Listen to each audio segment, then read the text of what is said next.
Hi, my name is Brian. I designed an 8020 Starlink mount kit. I'm going to show you how it works and how to install it. All right, so we're up on top of the van here. We got a Gen3 Starlink dish. We've got the mount kit. This is what shows up in your mailbox. Tape measure, a 4mm Allen, and a bit driver kit. A drill if you really want to make things easier. So this is all set up for 1.5" extrusion or 40mm in the metric equivalent.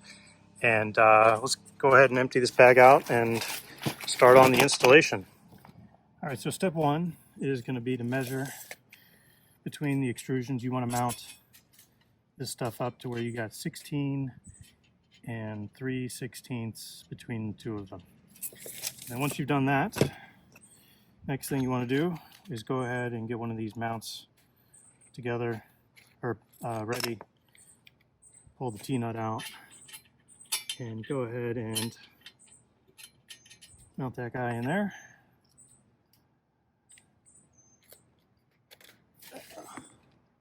And get this adapter kind of loosely put on here. The idea is you want it to be able to move around. All right, so I got these other two in probably 45 seconds later, a minute, realistically probably a minute. These two snug down. These two are loose. It's important. So what we want to do is take our dish. We want to test fit it. Oops. We want to test fit it in here. And you can see this one's a little too close, so we move that guy out, move that guy in, and we want to press these out. The other thing we want to do is look under the dish, make sure nothing's touching. Nothing's touching on ours, so we're good to go. And then we're going to go ahead and get this thing real tight. Just the fitment's good, so it's not moving back and forth. It's not moving forward to back. And then we're going to go ahead and pull it back out. And then we're going to snug down the 80/20 brackets up here. And let's see. And I'll make those extra tight. You don't want this thing going anywhere. Come on. There we go. And one more.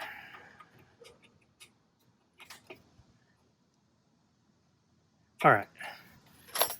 So now take our dish, we set it in here, we find our Ethernet cable, push that in, remove everything from underneath the dish, set it back in, and then we start to put our caps in. So one thing you got to be careful of with these is you want to make sure that these screws are able to grab the nuts.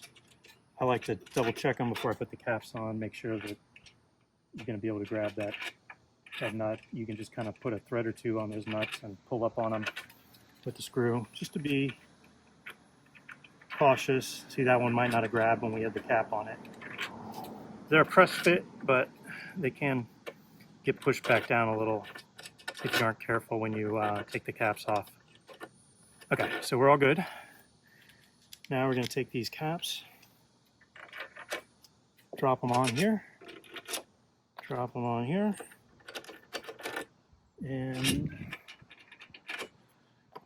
take our Allen and start to snug them down.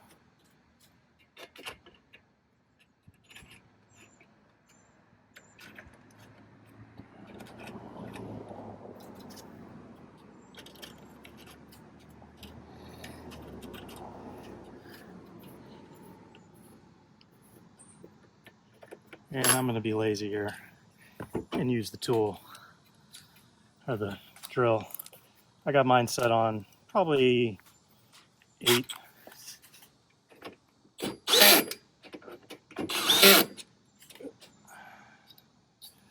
Just makes this go a little quicker.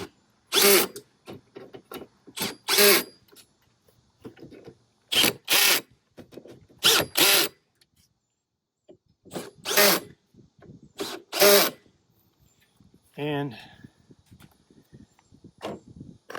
that's not going anywhere. Yeah, just double check them, make sure they're snug, because every drill, the torque settings are a little different. And that's how it works. So check it out. I'll leave a link in the description, and we'll get your Starlink kit mounted up on your roof. Take care.